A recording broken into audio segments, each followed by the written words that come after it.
Mine didn't. I call this regular session of the Wetzel County Board of Education to order. We will begin with the opening pledge led by Mrs. Nice and followed by a moment of silence. I pledge allegiance to the flag of the United States of America and to the republic for which it stands, one nation, under God, indivisible, with liberty and justice for all.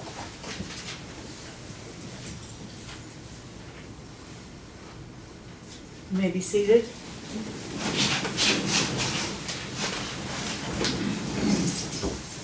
I'm going to go ahead and do number 2 on the agenda, and then I'm going to move delegations up after it.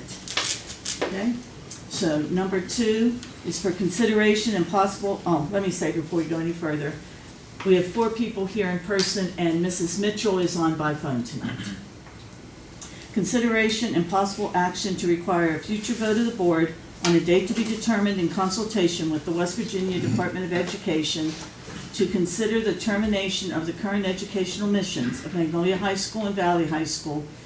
That future vote to occur after and only after full compliance with West Virginia Code 18-5-13A, West Virginia Board of Education Policy 6204, and any related laws, and with any resultant school closings or consolidations to take effect upon the completed instruction and opening of a new high school in Porters Falls, West Virginia.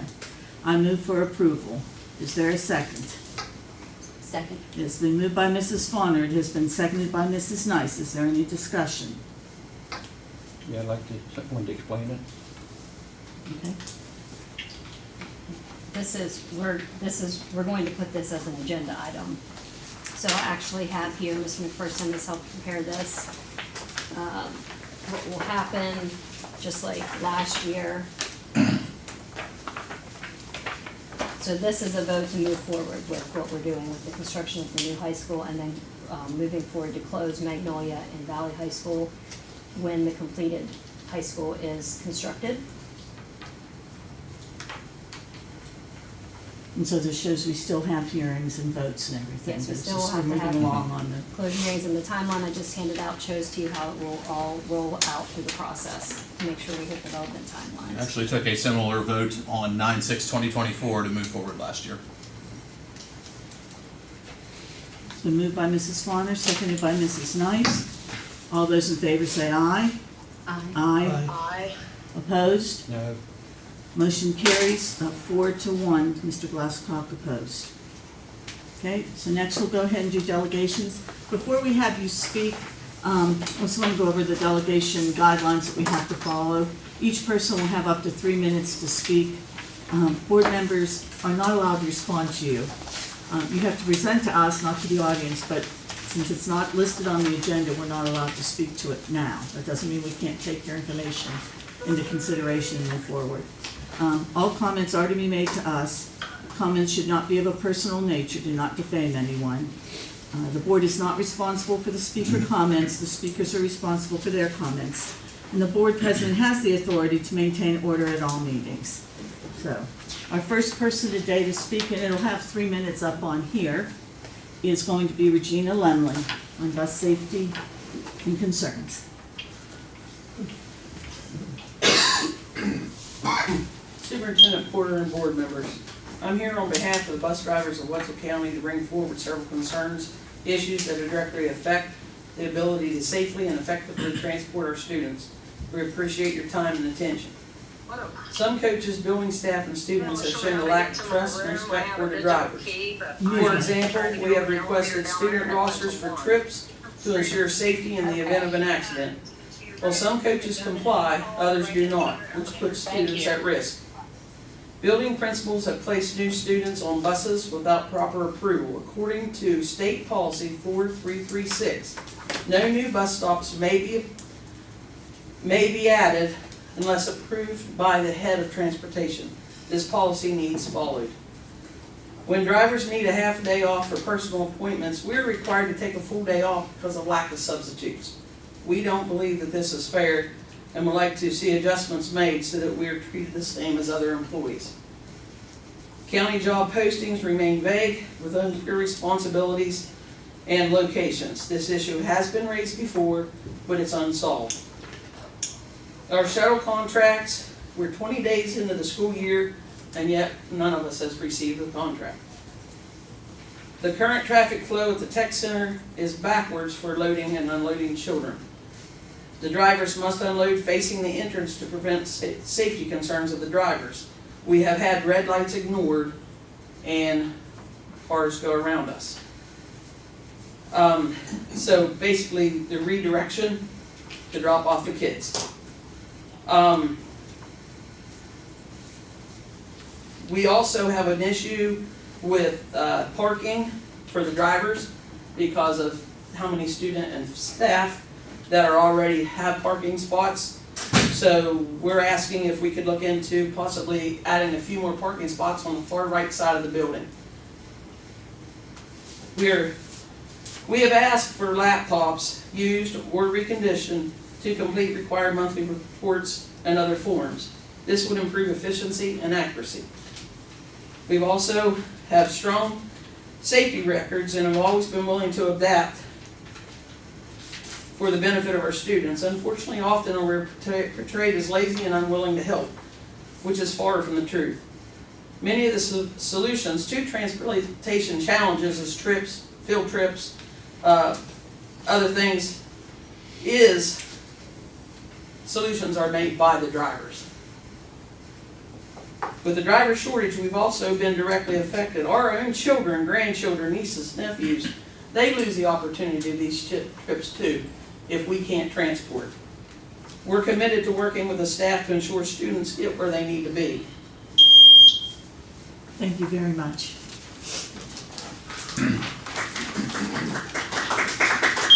Our next person is Jeremy Huggins on the bus radios.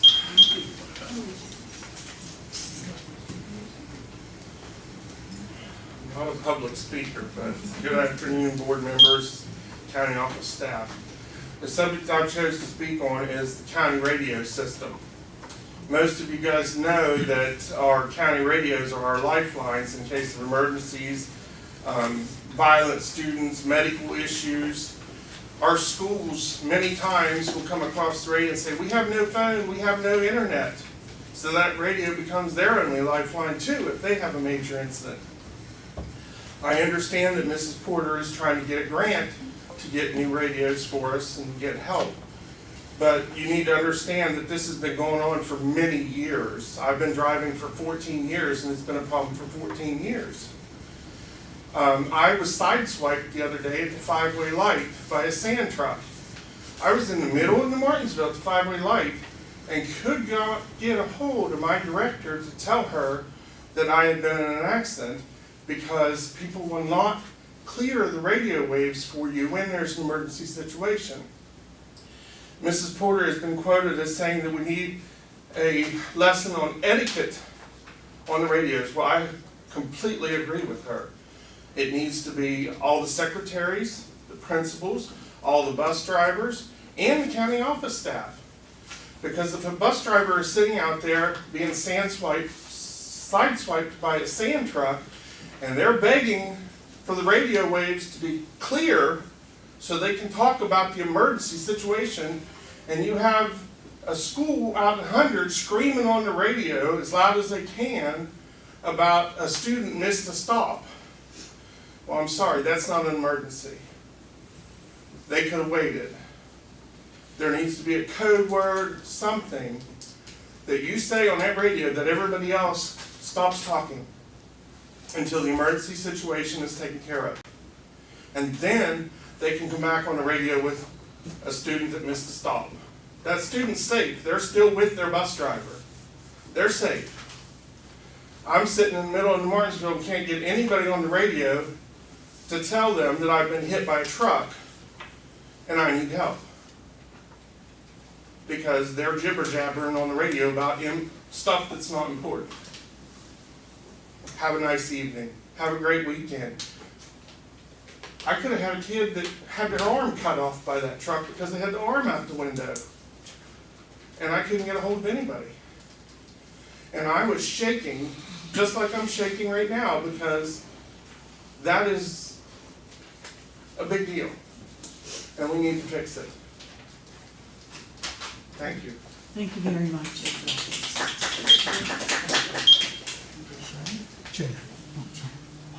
Okay, our next person will be Chad Flowers about the white vans.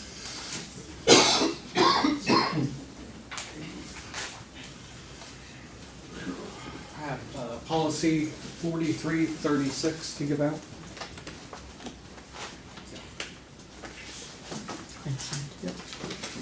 Thank you. Actually, give you both of them, and I'll drop one. Thank you very I'll drop much. one to Christine's house. I have to have one if he hands it out, so we try to make a one. Okay. Good evening, members of the board, superintendent, and staff. Thank you for the opportunity to speak. I'm here to raise concerns regarding the use of vans transporting students. Operating a fleet of white vans for student transportation places a significant operational burden on school districts that can present challenges for existing staff who likely already have full workloads. Policy 4336 requires that routine student transport be using approved school buses, not standard vans. If vans are considered exceptions, they must meet strict safety and maintenance standards. Why aren't we following the recommendations on page 24, section 1 of 4336? That'll be your first tab there. School districts shall develop a drug testing policy for non-CDL drivers. That is on page 36. In the very back of the policy, you'll find the medication restriction guidelines. That needs to be followed, especially for transporting students. Why are students hauled in vans not held to the same safety standards as a bus? The vans were used all summer for trips. We had available truck drivers all summer that would have been more than willing to take trips, but they just took the vans instead. Why is a teacher and an aide getting to take a van over to 100 and then leave school at 2:30 p.m.? They're leaving work early and then loading up the van and taking it over to Valley. And are they being paid for that?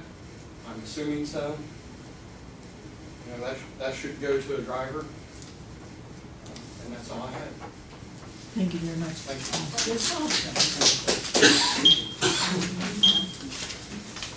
Our next person is Tex Morris, and again on safety and concerns.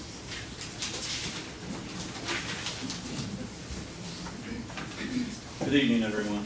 I'm coming to you tonight with concerns as a concerned employee. I recently had a mirror on my personal vehicle rubbed by one of your enclosed trailers that was parked in a vehicle parking spot. Not a trailer parking spot, a vehicle parking spot. I asked to see the video. After a week of waiting, I went to ask again. Amazingly, cameras didn't work. So that tells me the cameras don't work on the building and you have students in them. Why are they not working? Also, why are personal vehicles with trailers and just vehicles parked alongside the tech center building blocking emergency exits with wood pallets? There's wood pallets also stored along that building. That's fuel for fires. Why is that there? Before school started, all of their drivers went through START training, school transportation active threat response training. This was not acknowledged by anybody but the drivers and our director of transportation. Why was this not put out to the public? This is excellent training for our community. To make others aware of it. I mean, it's very, very important training. Also, every week I hear of hear and see groups of employees being recognized. But it seems like the bus staff and mechanics, along with others, are left out. Parking is tight at the tech center. Why are certain students being allowed to drive when we have buses that run for tech? It causes a lot of confusion. There's a lot of traffic out there, especially with the buses going around the building. We're asking for accidents when we allow this. So I come to you with concerns about the safety of that building and the students. Thank you. Thank you very much. The next person is Serena Huggins on trip drivers. I'm not a driver, but I was asked to speak, so I'll read for someone else. All right, good evening. I would like to address you as a trip driver for Wetzel County Schools. This is my 15th year as a bus driver in this county. I would love to tell you it has been a pleasure driving hundreds of trips each year. Sadly, this is not the truth. We drivers have been given our all to get these trips covered. We feel there is little to no appreciation from the schools, coaches, or athletic directors. We are often ambushed by parents, grandparents, and general public asking why we are not taking the trips for their kids. They tell us the county office says they don't understand why the drivers won't take the trips. The money's good, they must just be lazy. Lazy? Many get up at 5 a.m. and are on the buses by 6 a.m. We run our scheduled routes, then shuttles all day, often without time for lunch or restroom breaks. We have 0 available sub-drivers. This means take the trip, and who takes the students home on a scheduled afternoon route? Or take the students home, and who takes the trip? So we must take them home first, then rush back to the school to load up for the trips. Now the coaches are upset because we weren't leaving when they wanted to leave.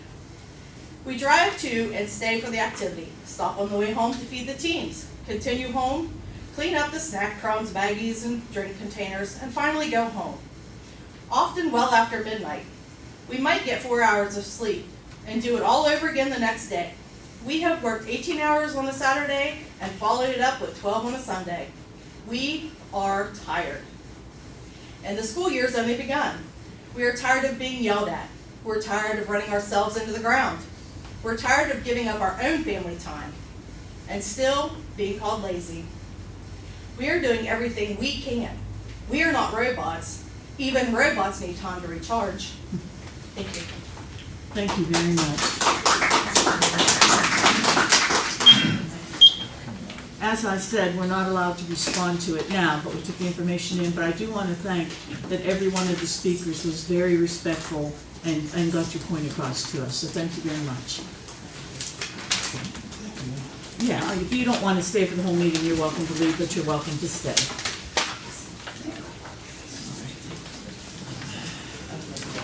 Okay, next thing that we're up to then is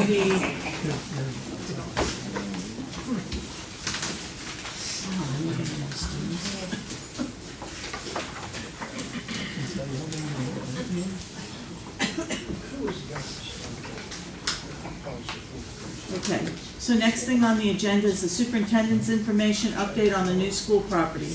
All right, so we had a big meeting the other day with Thrasher on looking at the footprint and exactly what we're going to need. So the next part will be kind of the small groups to get input on the different things. Like, for instance, when we looked at the CTE wing, JC has some ideas and some things that we need to consider, so that will be up and coming. Thrasher's working with Williams on the gas line. We're probably going to have to push them a little bit to get them. Maybe they're listening now, but we do need their help in getting that gas line rerouted and then shut off, so it won't be they're working. So critical path things are relocating that gas line. They're looking at the easement for the bridge. So actually, while we were having our meeting with Thrasher, he was actually in contact with one of the landowners. There's a strip of land that we may see what we can do about that, for that easement of that bridge. And they're also working with the DOH to make sure we have our right turning lanes, enough room for the buses in and out, all of that. They're working with TC Energy. They have a small right-of-way, but I think we've got that fixed as of today. Okay. I don't know if that's me or not. There it is, I'm sorry. I'm diabetic and that's my alarm going off. Yeah, I'm okay. Sorry. Are you sure? Okay. Yeah, it's just going too high. I'll be okay. And they're working on a power line relocation that's on the back side. It really doesn't cross over the hillside at all, but working on that. Just so everyone knows, policy 6200 is the design phase. So when we're looking at how big should the building be and what do we have to encompass, that policy actually dictates a lot of that. Somebody brought to my attention, maybe we could, try to scale down and save money. We have to actually follow the guidelines. We will take that into consideration. Some things like a shared library, shared music department for the middle and high school. So we are looking at all of that, but that more information will be upcoming on that. So that's kind of where we are with that. I did submit the grant for bus radios today. It was submitted and approved. I was just telling Mr. Glasscock about that, so I know we asked about that, but that grant was submitted with some help from Teresa. We got that in. We're still working on that statewide radio thing, so we do know that that is something we need to work on. And I did receive 2 thank yous from 2 of the libraries that we donated to, so I can pass those around. That was very nice to get those. And that is all for right now. Thank you. Can we get a copy of policy 6200? Sure, actually, they sent us some schematics on how they figure that stuff out, but yeah.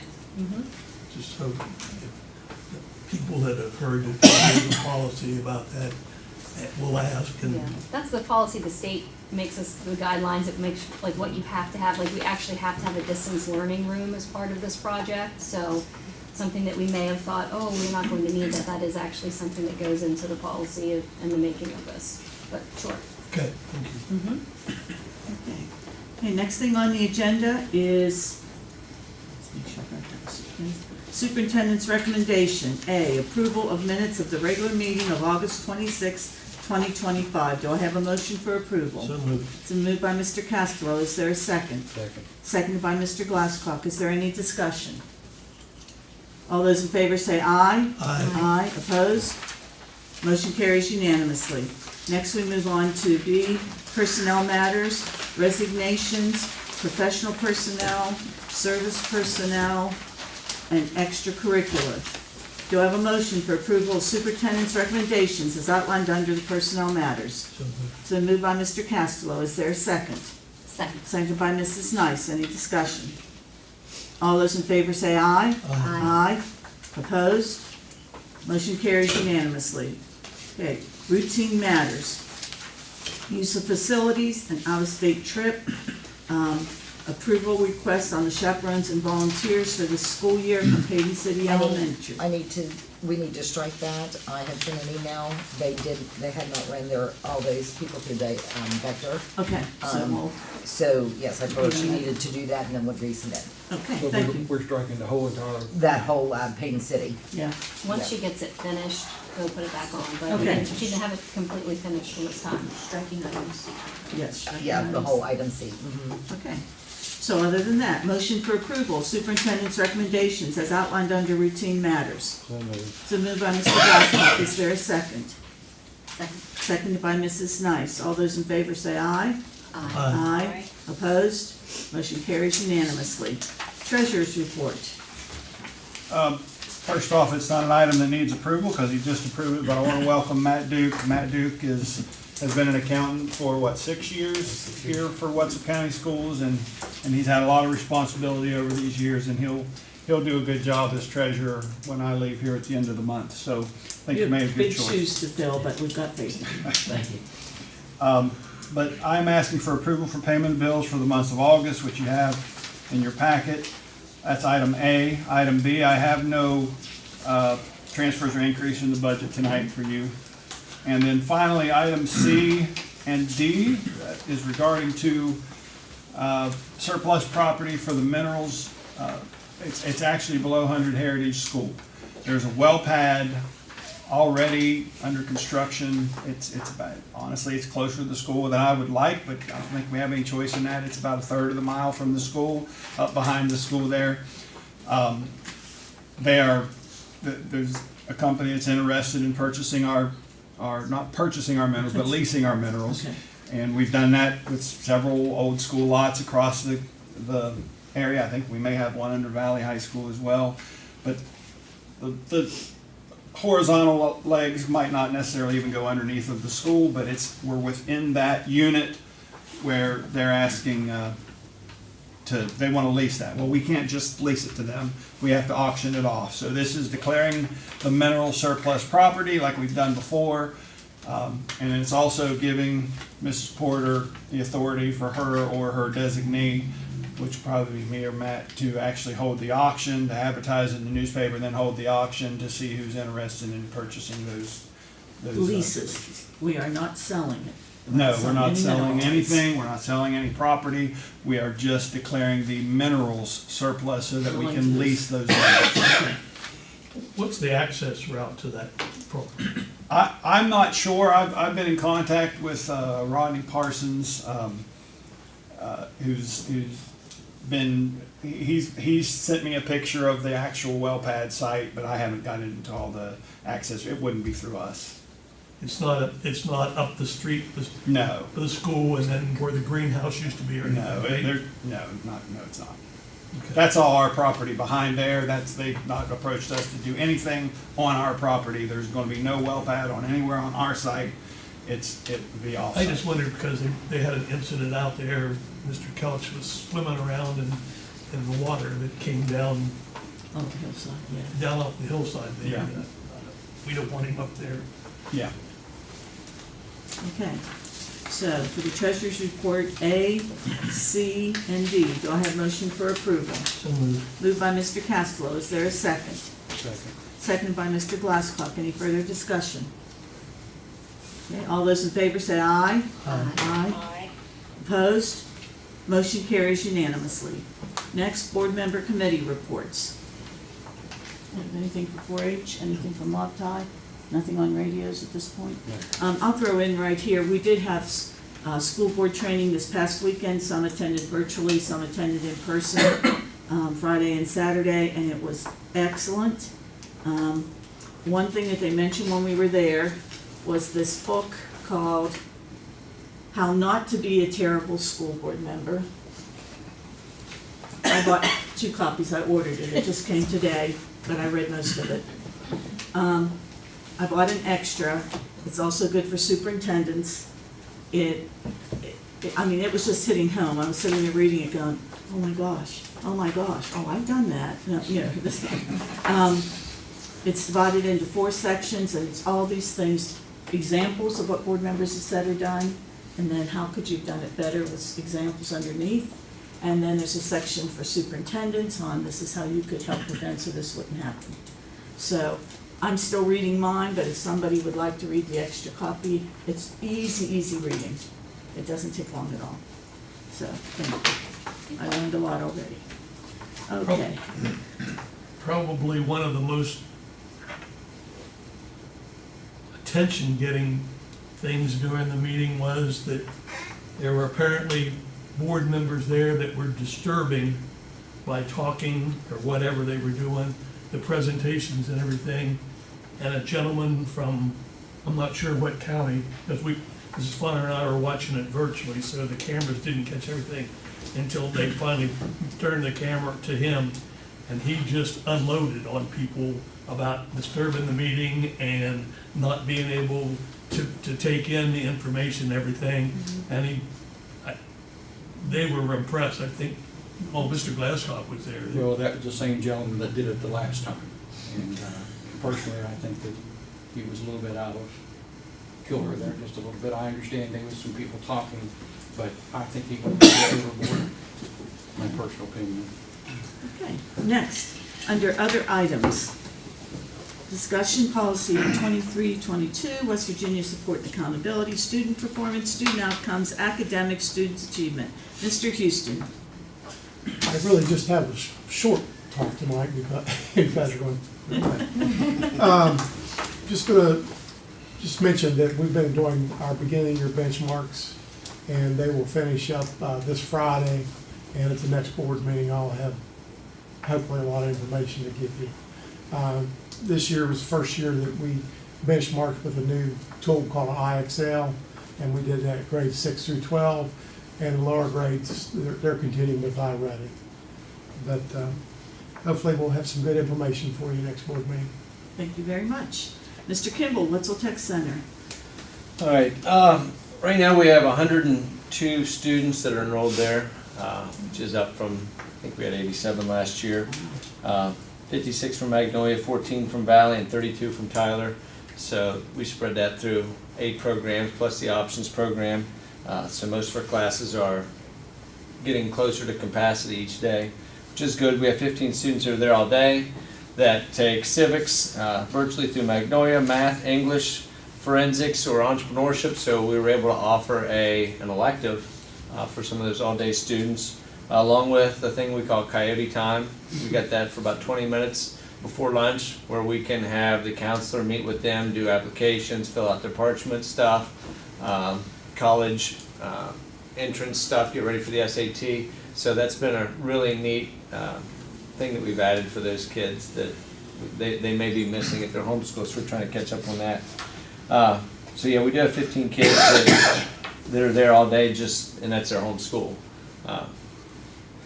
Some of the events we have going on, we just submitted our entry for the culinary challenge. That'll be hosted in October up at Ogilvy, so hopefully we're selected to participate in that. You have to design a golf course or a golf green, and so I think that'll be neat. Out of cake. We just hosted a TSA officer training all weekend out at the center, and we have a TSA advisor meeting coming up that we're going to host out there. Jill Ash from the Family Resource Network is holding a meeting at the center coming up. Farm to School event through the West Virginia Department of Ed is coming out in October, and that's going to be a pretty big event. I think there's upwards of 40 to 60 folks coming, and Chef is preparing food that is all farm to school, so farm to table. Mr. Rush is working with Tammy Maynard at the State Department. She's in charge of hospitality and tourism, and we're doing all of the t-shirts for all of her competitions along with all the awards. So he's getting a grant. That's how the State Department pays for the work that gets done, is through grants. So his kids in graphic design are coming up with all of that. We have the Coyote Classic coming up in the end of September at the 4-H grounds, which will be a high school, middle school, and a community 5K. So that's pretty exciting. It's getting closer. I'll be ready for that to be September 28th, because then I can rest a little bit easier. If you want to mark your calendars, the Tech Express is going to be December 10th this year. And we're going to have all the third graders in Wetzel and Tyler counties come again. It's a great day for everyone, big kids and little kids alike. And we have our welders and electrical students going to a career fair at Wheeling Park next Wednesday to see some of the different trades that are offered. We've been there the last 3 years, so that's pretty big. And then Weavis is now available to put in our students to the different programs, and right now it looks like we have 72 completers at the Tech Center, around 30 at Valley, and I haven't got to Magnolia because they have 260 kids that are taking a CTE class. So it's a little mind-numbing to put each individual kid into the program, and then I keep track of what kids are completers so we can put them into Nocti to get tests. And we had 2 summer graduates from our option program. Mrs. Morgan has done a great job getting those kids ready to test, and she puts her heart and soul into the program to get them where they need to be. So I think that's... Is that all? I got more, but I mean... All I can say is it just 2 years ago that we didn't have any, well, we did have some going on out there, but it was just like 3 small programs. And what it has become is fabulous. So thank you for wanting it, thank you for running it. It's amazing. It's good for kids, very good for kids. And that's one of the things it says in here, keep going back, and if it's good for kids, that's what you're wanting to do. We have one more person to our list tonight. I asked Okay. Mrs. McPherson to give us an update on technology, and she has prepared a handout for you. They are doing fantastic work in the technology department. Amanda? Thanks. I just come out from behind my computer screen there for a moment. So I did prepare a quick little handout for you there. Just first off, I have to do a huge shout out to my entire tech team. They have worked so incredibly hard this summer to make sure that everything was ready to go for the beginning of the school year. As you see on there, we've upgraded all the Windows 1-to-1 devices, so that would be anything that you see in one of these bags. I'm not sure, I brought a little display, how often you guys actually get to see the equipment. So updated all of these to Windows 11, and they were distributed for grades 3 through 12 before the first day of school, which was a huge feat, especially with all of the construction going on at the center, moving those trailers in and out of there while they're trying to pave, and we're trying to stay out of their way and get all of that done. So it was fun. Nearly all the teacher devices are complete. Some teachers needed their devices during the summer, so we're catching those people now and getting them their updated devices. We also had to prep Payne City High School by uninstalling all of that technology that legally we had to. We couldn't leave it there when we sold the building. So that was kind of thrown in, a little extra, but we got it done. the next thing, we prepped the 724 iPads for the pre-K2 iPad initiative.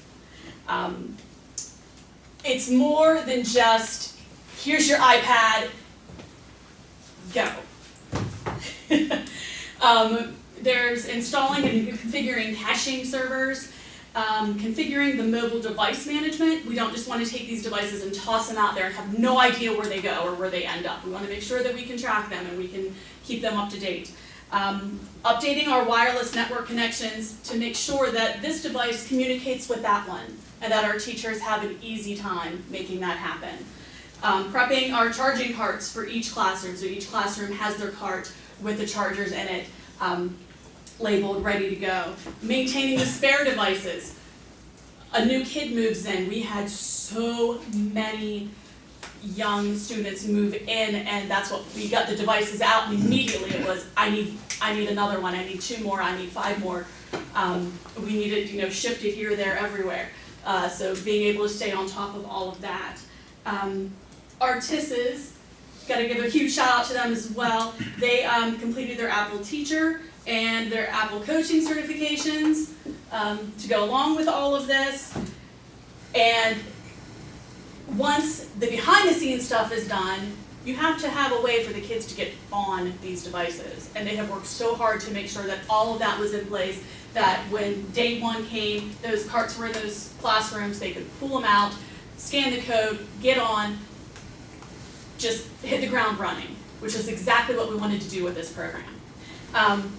And then we provided the targeted teacher training to those teachers specifically involved in this program. So the other thing I forgot as I was going around today kind of gathering things, we also have a fleet of these iPad minis that our Project Lead the Way classes utilize.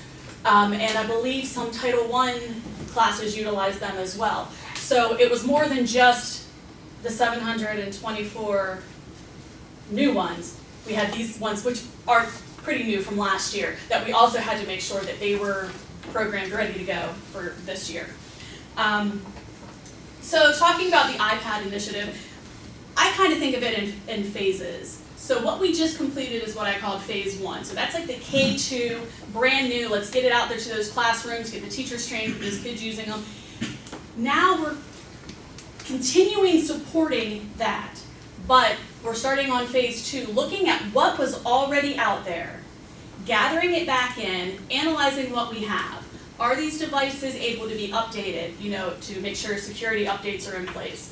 Can they be reused? Now that we have one-to-one iPads for K2 and a classroom set for pre-K, do we need to have extra classroom sets in those grade levels, or can we utilize those in other classrooms? So phase 2, we're going to focus on these devices for special ed, Title I, and elementary art and music teachers, making sure that we get all of those teachers involved as well.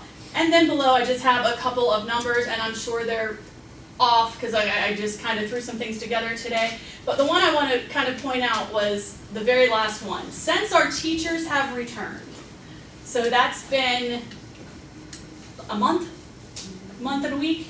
This is week 4. We're starting week 4 now. We have had 548 tickets entered into our system. That's each one of those with a need, sometimes multiple, okay? 493 of those are closed, done, taken care of, fantastic. 44, we're waiting on someone else somewhere else. It could be the requester, we need a bit more information. It could be a vendor, it could be the State Department. And then 11, they're currently in progress, we're working on those, trying to troubleshoot and figure out what's going on. And that number doesn't include emails and phone calls and walking down the hallway, hey, while you're here, to fix. So I am just so incredibly proud of my team, the TSSs, the TISs, just the whole group. They've just done an amazing job, and I feel like we're kind of calming down a little bit, but like that duck on the water, our feet are still going like crazy underneath. So if you have any questions or you'd like to see something up close, feel free. Oh, this is what the pre-K kindergarten cases look like. It's a little easier for them to handle. And then all of them also have their headset, so. Wow. Thank you very much. Anything else? Okay, then the date and time of the next, oh, I'm sorry. I think we need to add on the agenda that of the safety and the buses and the radios. Oh, for the and next agenda. For the next meeting. Right, to follow up. Also, Follow up, yes. on the vans, I think we need to go to the Department of Transportation and get what they require, the safety, the training, the whole 10 yards, and get this ironed out once and for all. And just so you know, we have worked on that as well, so we But can we can definitely still put speak it to on the that. agenda and report out next time. Yes. Thank you. Yes. And we need to also put on there that, of trying to get the contract out for all the bus drivers. Right, A lot of contracts went out last week and this week for the van mail. Good. okay, good, But thank you. We're gonna put it on the agenda for next time. Yes, Thank you. thank you. Anything else? Okay, then do I have a motion for adjournment? Sure. Motion's for adjournment, do we have a second? Seconded by Mrs. Nice. All those in favor say aye. Aye. Opposed? Motion carries unanimously. We are done at 6:11.